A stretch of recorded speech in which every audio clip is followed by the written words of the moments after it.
Hello, hello. I am playing Cyclone Ice Spear build with my friend, and the first day was leveling, and the second day, aka today, is to do mapping. So let's jump directly to a map, tier 10. Level 76, and let's go. So basically my flags are not set properly. This is because I just want to see the raw power of this build with us flag so far. And of course we need a multiple shell to power defense. It's very important to cast flame dash every 4 seconds, so that see, we can have the live region. So basically, live ice spear build is supposed to be using a lot of instances here. And again, I'm not using that because firstly, our charge is limited, and secondly, our level is not high enough. So. But still, we can still make it work. So this is level 77 now, and my character is level 76, so which is a little bit below the level. So that we're not using the level advantage to kill the mobs. Instead, to use the power of our build. As you can see, cleaning is pretty decent. And now, let's see boxing. Boxing is surprisingly good. You may imagine that, well, you know, like this is just a bunch of AoE, so how can boxing be good? Well, so the mechanism of this build is that you are going to use your Cyclone to track, okay, Maven's good. What a speech. So, basically, the mechanism is to use Cyclone to trigger ice. Oh my god! To trigger ice spear, and the kill speed is pretty good. And I'm going to explain how this build works later. But first of all, I need to explain how to use this build. So basically, as I said, you need to cast a flame dash, which is essentially cause you to pause here. So if you stop, you will suddenly gain this consecrated ground, which gives you life and energy to the region, which is very important for our build. And secondly, you use a flame dash to apply curse if there is any unique mark. And if there is no unique mark, well, you still not do the thing anyway. And if there is, it will be cursed, and you will get a flake region, and you can get some like damage boost and split, which I think it sort of like make the damage like I don't know, like increase by like 5 times, something like that. And if you want, you can cast Vortex manually. So by the way, it doesn't cost you to stop. So you can cast without moving, but still you need to cast flame dash to get the concentrated ground buff. And this is pretty much it. And of course, you either use the cast on damage taken to trigger Mortar Shield, or you cast it manually, which is very important to keep you alive when the situation is very complex. It's not recommended to do this. So you dash into the mob and start whirlwinding, cycling. So this is wrong. So this build is not designed to do this unless you have got gear, of course. But it is supposed to be just find a group of mob and do this. So forwarding on the edge, so that these ice spears will be moving towards a lot of and that is how you want to do damage and stay safe. So because this game is not Diablo 3, you don't have a tons of leech.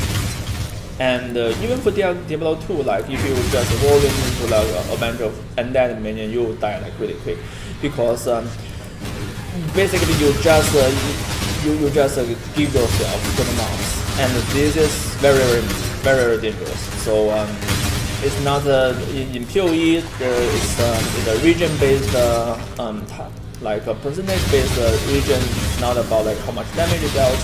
So you should never like just jump directly to the mob. And the only flicker is a Quicksilver. You should craft it when you like to. But yeah, so even without a flick, as you can see, as a level 76 and doing level 77 pretty fine. And how I was able to make it work. So firstly, let's talk about passive. So if you look for like some build guide, no one is building it like this, because they, as I said, they run a bunch of expensive gear. And how to how to make it to work without the super expensive gear. The answer is that you still grab the life nodes, and you don't run the energy. Where is the notable nodes? Chaos. Yeah. So using this chaos inoculation node, you'll be scaling your energy shield, obviously, and of course you work it with this node as well, Zeller's Oath. So yeah, to make it work, and this is how like the usual build work. But if you do that, you need to like solve your mana problem. So there are a bunch of like mana nodes you can grab. Like this, and you can also you will also have to like use some like forbidden flame flash combination and things like that, and that will be like that will be a lot of effort, and I didn't do that, not firstly because the budget is limited, and secondly I don't want to like invest in something that I don't even know like whether it's going to be good or not. And I'm going to talk about pros and cons about this build later, but yeah, about to make this build work, you see the stats is super high, and this is because this gear, so it gives you tons of attributes, and by having this, you will be able to like scaling some of like inward eye, so to like get a bunch of energy shield here. And it also scales a Shaper's Touch, so that you will be able to not worry about the where is the stats, the accuracy kind of thing. Yeah, by the way, so this is the critical strike chance. I am running critical strike support instead of a critical damage support, because it's far from capped, and from this, like I would say above 50 is would make this build work. And yeah, so the modifier is only like less than 200%. If you replace it by this, you will get a 38 and 33, but this is about attack, so this is not important. What is important is the spell on strike multiplier, and we worry about it later, because you need to trigger it first. And to trigger it, firstly, of course, you need the strike chance, and secondly, you need the where is it, the There is accuracy rating. So accuracy rating, I am still not sure how this calculate, but I heard that if it's about like 2,800, you should be mostly good or something, and this scales from like a shipper's touch. So if you remove this, so that is a huge decrease. So 1,200 accuracy rating. And defense wise, let me get the buff up. So without flake, we have really good armor. So like at level 76, we already have more than 20,000 armor, which gives us 88. It's almost capped 90%. It's capped for white mob. You most likely in the end game you should pursue for 40,000, which is doable with the Skin of the Lords. But even without that, we still have like a decent at our stage, and the evasion rating is like just a little bit nice to have, better than nothing, but not notable. And we don't rely on block because personally I am not a huge fan from mechanisms like evade or block, because basically how that work is that you can get a one shot if you have an unlucky stake, and that is what you don't want to have. You want to like your HP being like stably reduced, so now you can pop your flake and just get out of the battle, something like that. You don't want to die suddenly. And the good mechanism is physical damage reduction, and sometimes you want physical damage converts to elemental damage. Although with our build, elemental damage resistance is not super high, so that doesn't really do you a lot of good. But still, if physical damage is a big concern for some like mobs that is really hard, you still want that layer would still help.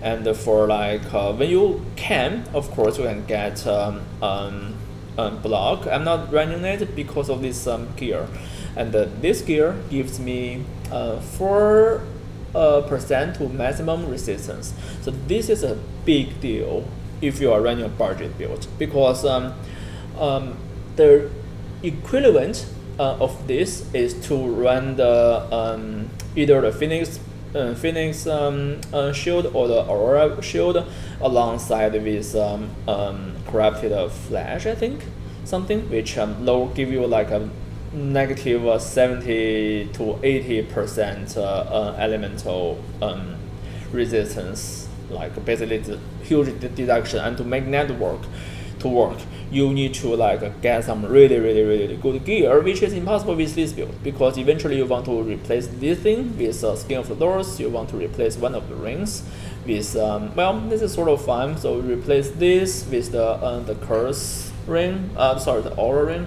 But and you won't need to worry about chaos resistance anyway, so that's doable. But just from like a ring, a belt, and a pair of boots, it's almost impossible to get it to work. So you will need to run a lot of passive nodes, and you will need to run a lot of what is called juries, so to min-max, and that is a huge end game effort, which is pretty good. I'm not saying that's bad. So this takes the block away from you. So so you lose a layer of defense. So even I think it's a pretty bad layer of defense, but still like it's a layer, and if you take that away, it's not good. But still, as you can see, I was doing it pretty good because if you know what you are doing, if you are keeping away from the physical damage dealers instead of like just dashing to them, and then you should be doing like mostly good. And of course, the other thing that makes this build is to have the elemental element, I think, avoidance. So which is we get from our skill. I think the biggest deal, of course, for shock, you if you run the block build, then you will run Tempest Shield, and then you are immune to shock. But so which is a big deal because shock gives you like a 60% damage increase. Not damage, like defense deduction, and then that's a huge deal. You don't want that. And for this build and most of the builds, you always want to you don't want to freeze, and you don't always want to run the Pantheon, because sometimes like you want to run like the DOT thing, which is always annoying for most of builds. And so in this case, you just need to like one solution is to run the purity of elements, which is the auras I'm running. So now let's take a look at the auras. So we run purity of elements. So this is super low level thing, and it gives you immune to all the elemental elements, which is as I said, is really big deal. And for like clarity, why do I run clarity? Interesting. I shouldn't run clarity. So if I don't run clarity and instead if I run vitality, well, vitality doesn't really do much here, and I can't run the super expensive like zealotry. That's not possible given our current reservation situation. And if we run Tempest Shield, it doesn't work with this shield, so we don't really have a whole lot of things to run here. So yeah, and if we do this, well, we basically, I think we should be doing. So yeah, I don't know why we are not running this. And for determination, this is almost mandatory for all the builds because you don't want to rely on evasion or like a block. You have to have a huge amount, almost capped, actually maybe twice more than capped physical damage reduction. This is really, really important in the current meta. And precision, this gives us a very nice amount of critical hit chance. So if you don't run this is 55, and now it's 60. So this is easily more than 5% attack, and basically triggers, and it's it's very, very important. And for like we use a res mana to run the defense banner, which gives us a lot of defense. So it's so if you run out of the it's 87. So 87 to 88, so that is already more than 25% damage deduction. So it's a big deal, and this we don't even count the evasion, a little bit evasion added. So yeah, so and this is a passives. Again, I apologize for running Valarity because how this build is to use left tap. So left tap is the answer, which prevents us using this node. Not this node, like the damage and the chaos. Running this chaos inoculation mode node. But if we don't run because if we run that, of course we cannot spend our life, so that we cannot use any skill. But and if you don't run this node, if you don't run left tap, I tried Mana Flake, it doesn't work because the Cyclone actually doesn't really use a lot of mana. But when the ice spears are triggered, they use tons of mana, and you basically doesn't work without a left tap, unless, as I said, you like purchase a lot of end game gear. When you are with, I would say at least 88 or 90 levels. But yeah, like this is basically how this build works. And you use cast Cyclone and to trigger Ice Spear, and you use Flame Dash to cause the pulse to trigger Consecrated Ground. As I said, you cast Magic Shield to give you a lot of armor. Let's see. So now it's 88. Now it's capped. But if I'm like it doesn't. It's not an 88 if you are fighting like a boss. Let's say. So you want to like this number to be higher, and you know, like this is 10% more armor is a big deal, and it absorb a lot of damage for you. And if you remember correctly, it's yeah, just level 18, so there's a room. So like I think the defense banner, yeah. So these are all still like low level, yeah, I intentionally just leave them as is to just test out the gear, or to scale it like gradually. And yeah, I think yeah, as I say, I'm do not have any problem like doing tier 10 map. So yeah, tomorrow I will try yeah, red maps and see like how that works, because when you evolve the map, there will be adding a lot of craziness, and I'm pretty sure you shouldn't be running no region map. I'm not sure about reflection though. Haven't run any reflection. I think reflection wouldn't work, but I am not 100% sure. So I'm running this basically for reduce cure, curse, and with my ascendant point. I also have like 50%. No, this node. Yeah. So like well. I think there's a node that reduce curse, or I remembered it wrong. Maybe I remembered it wrong.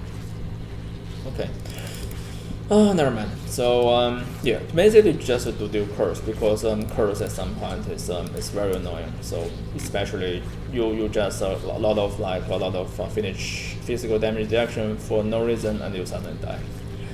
And because I don't really want to take a look at the curves all the time, so yeah, I'm just running this. And of course, the decent choice would be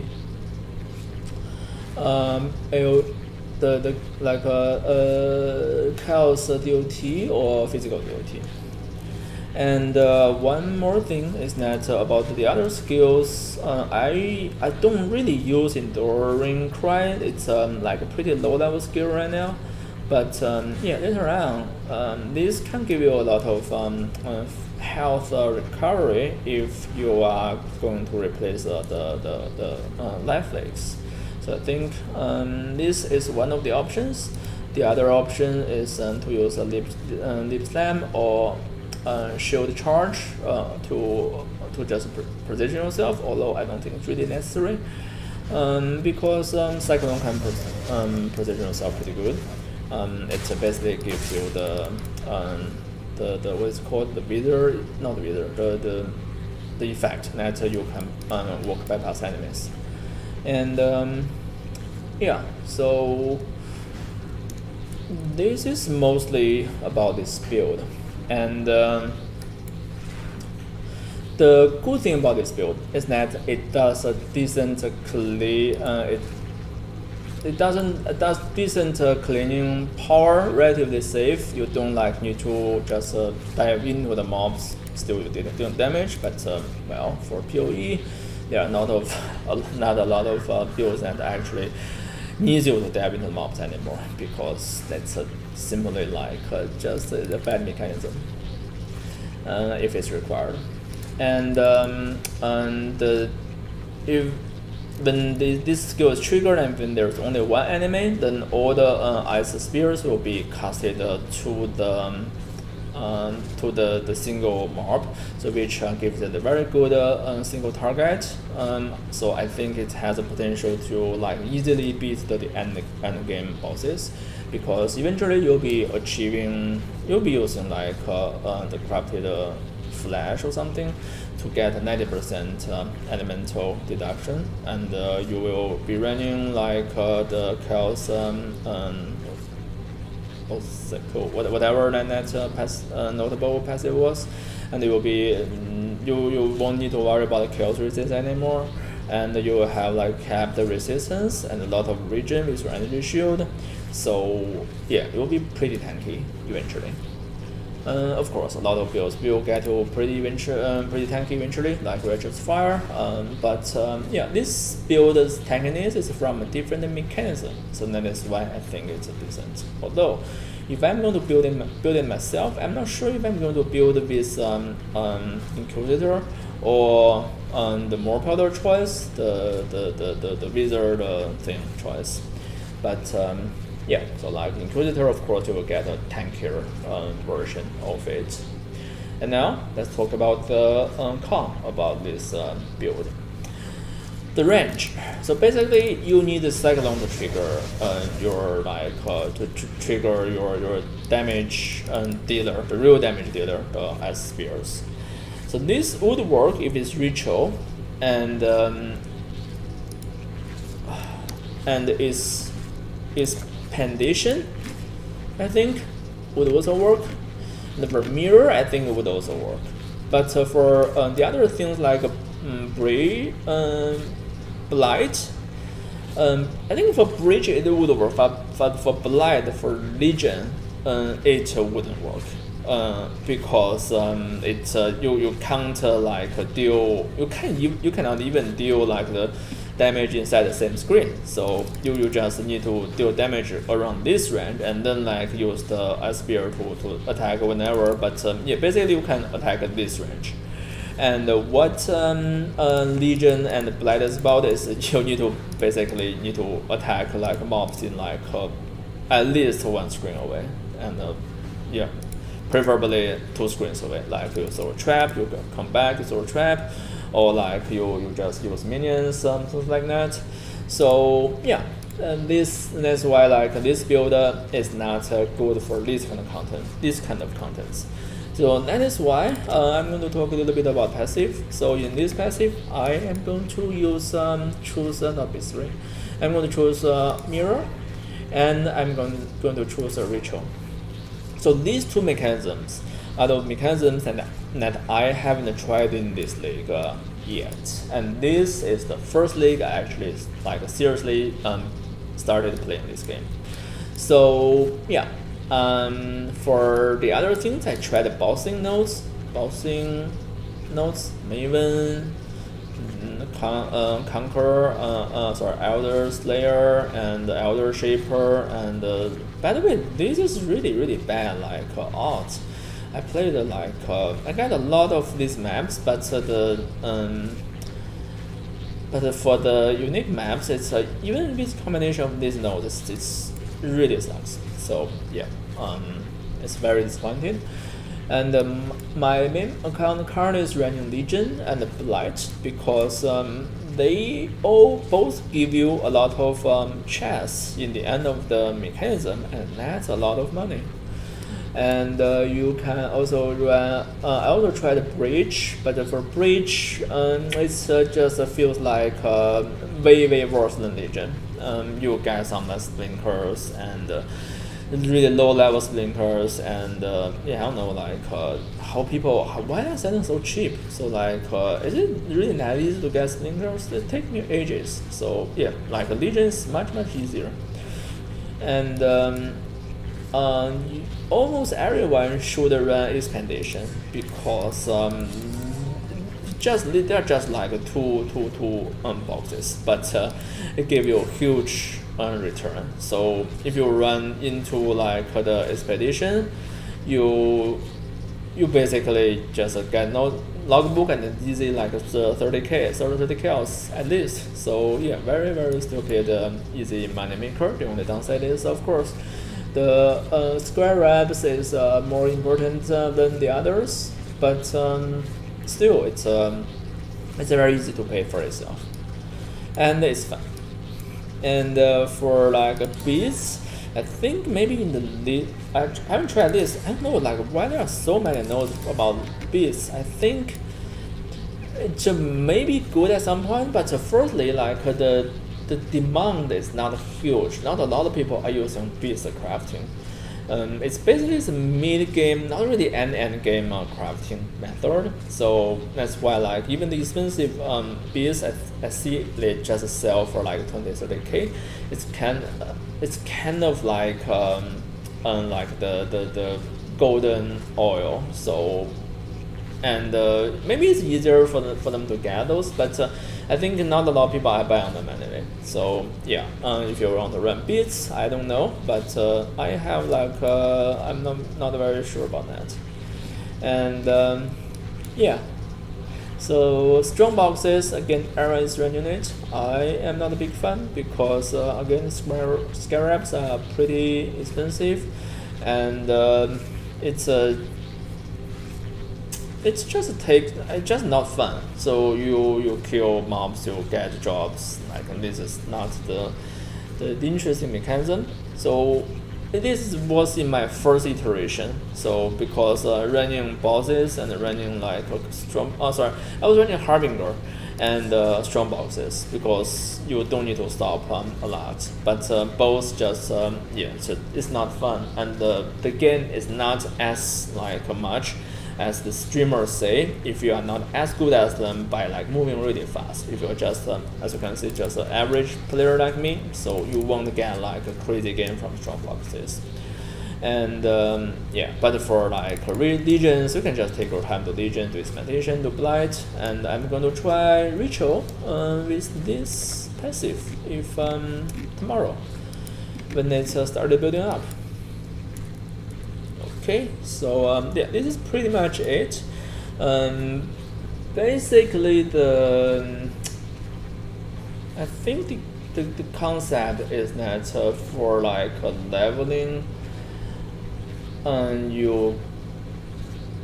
it's kind of like a 60, like 60, 70 extra orbs a day if you just do it. So which gives you, which just buy you time like 5x an hour, so which is not a super high price, but so like it's still a fun like type of service because I'm having fun playing this build.